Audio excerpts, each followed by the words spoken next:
have an incurable condition, but you're in remission, so explain that. I know it is quite a hard thing to get your head around, but the way with this cancer is that it still exists on a microscopic level in my body, and they've got no idea yet when it's going to come back. So it could be next week, could be 6 weeks, it could be 6 years, 10 years. They've got no idea. And what is it like knowing that? I try not to think about it. Yeah. I try just to get on with my life, but of course it's always there in the back of your head.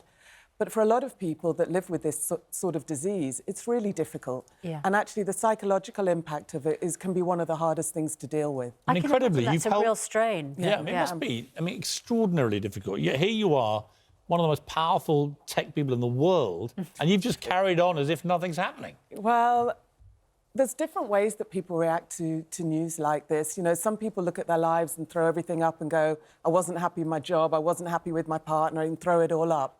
Actually, I'm very blessed and actually love my life. And so the last thing I wanted to do was to make changes in the things that I love doing. So what you have done, though, is launched a campaign to make sure that people know about it and to raise money for it. It's a very striking image that you've used for this campaign, isn't it? Yeah, it's bigger than a campaign. So I'm actually launching a charity this week to find a cure.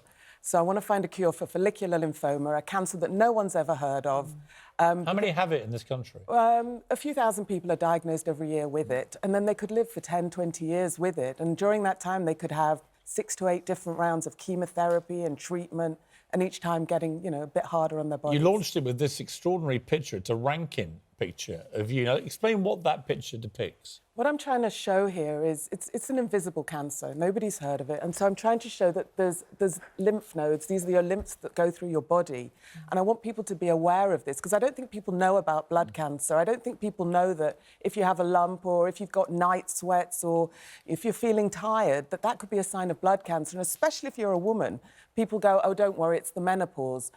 Actually, no, it could be something more serious. And lots of famous people have actually done this. I saw lots of pictures of Catherine Jenkins and others all doing it. If people want to do this, they can do it, right? Yes, How do they do it? We've got, so on our Facebook and Instagram pages, we've got filters where you can actually put it on. We had the Beckhams yesterday. I'm going to make sure you do it, all of you. I will be doing it. I'm going to hold you to that, and then I will reshare it. So you can put on the filter, you can donate to the charity, and we just need to raise as much money as possible. How much are you aiming to raise? I need to raise £15 million over the next 3 years. Wow. It costs a lot of money to do research, so I'm under no illusion about that. And Nicola, what were your symptoms? How did you know that you had Well, this? actually, the only symptom that I had, because actually I was fine, I was well, was that I had a tiny, tiny lump, about like that sort of size, pea size, in my groin.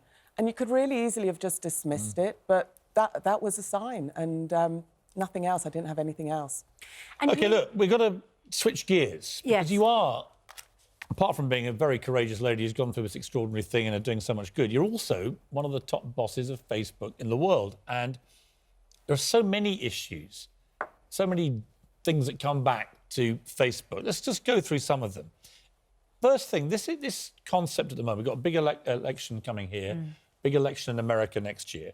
We know that there's been so much attention given to the influence of sites like Facebook, Twitter and so on.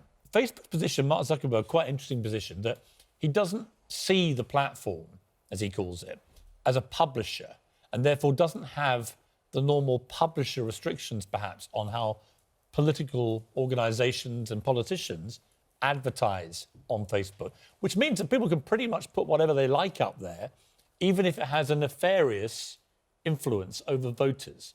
How do you justify that? Well, first off, people can't put anything up on our platforms. So whether it's a politician or anyone, you can't put anything up there that could inflict real-life harm, or you can't put anything up there that maybe could damage the election in some way. You can put it up. I mean, we saw that the mass shooter in New Zealand, for example, live-streamed what he was doing before it got taken down. So you can put it up. What you're saying is Facebook will move quickly to try and remove absolutely. it. We will move. I mean, the problem, it seems to me, is sometimes it's too late. You know, that guy was able to do that. Yeah, so we have very clear guidelines about what is allowed and what isn't allowed. And especially if we were talking about elections now, we've actually made a lot of changes. And I think it's important people know what the changes are. So if you are a politician or a candidate standing, any advertising that you do with us actually now has to be, you have to verify with us first, and then it will actually say that you're advertising with us. But you don't fact check. I mean, that's the key thing that Mark Zuckerberg said. It's not our job to fact check what politicians are saying who in is verifying? ads they put on Facebook. I mean, it seems to most people would say, well, why isn't it Facebook's job to fact check, actually? Where we do look at things like we take identification, passports, addresses, so we know it's a real entity. But that's for an advertisement. That's for an as opposed to a post. That is correct. But the reason it's important is that then we take all the advertising that's existed and we put it into this thing that we call an ads library that anybody can then go and look at the different advertising that different politicians are running during an election or at any time. Given that Facebook hoovers up, you know, the vast majority of advertising dollars and pounds out there right now, why do you not consider yourselves to be publishers? I mean, most people in the publishing, someone like Rupert Murdoch, for example, absolutely would categorise Facebook as a publisher.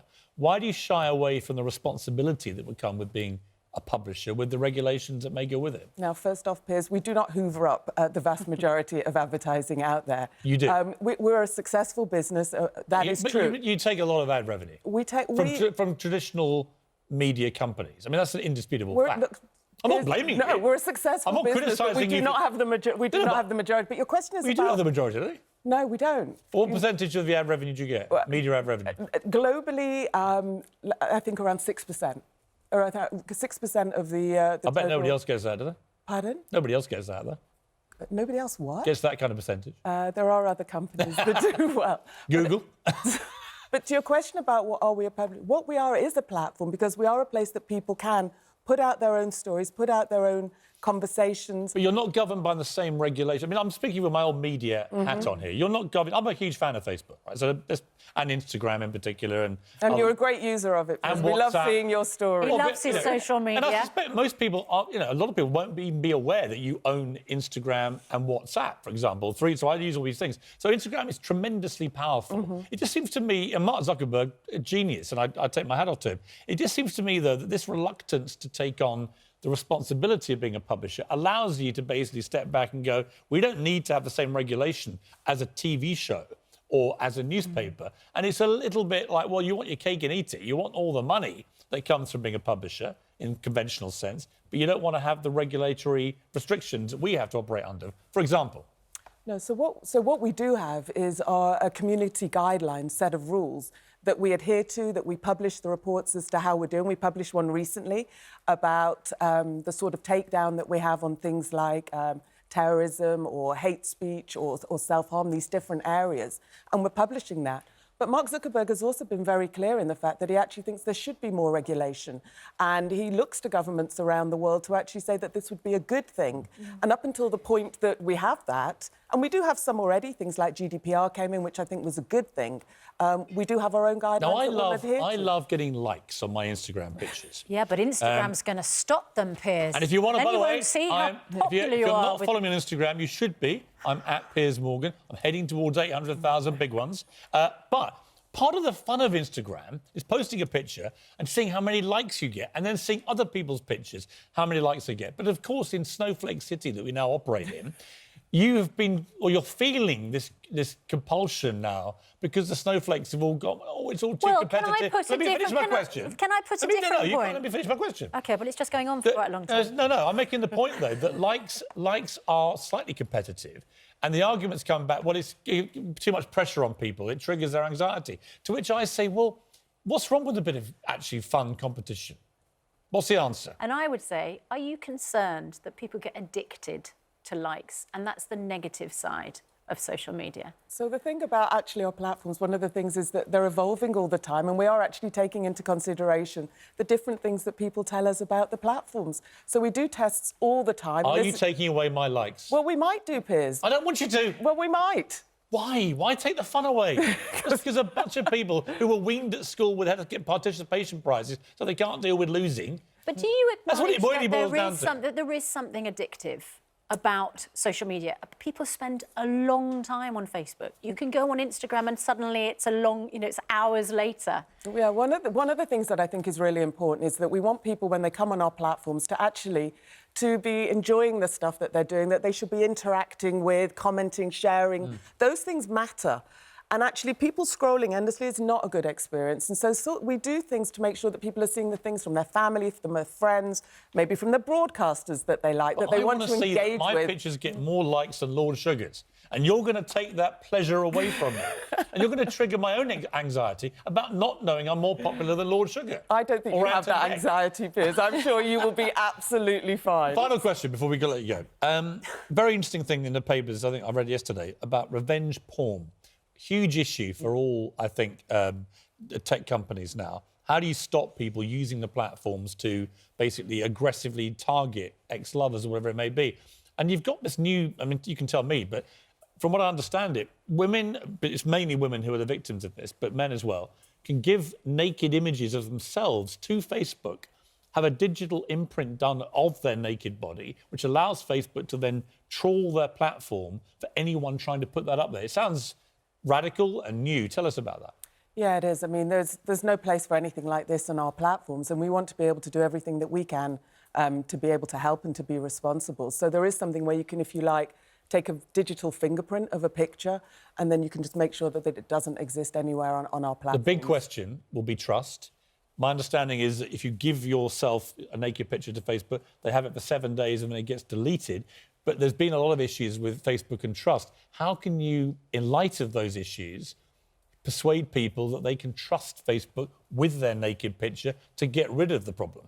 Look, we're working hard to build trust with the people that are using our platforms. And I hope what people will think about is that when they look in their feeds, the good that they see every day, that's the thing that we're working hardest to make sure that we get. I've got to say, I mean, Facebook takes a lot of criticism. I think when you're the biggest dog in town, you're always going to get the most attention. But I like using Facebook. I love using WhatsApp. I love using Instagram.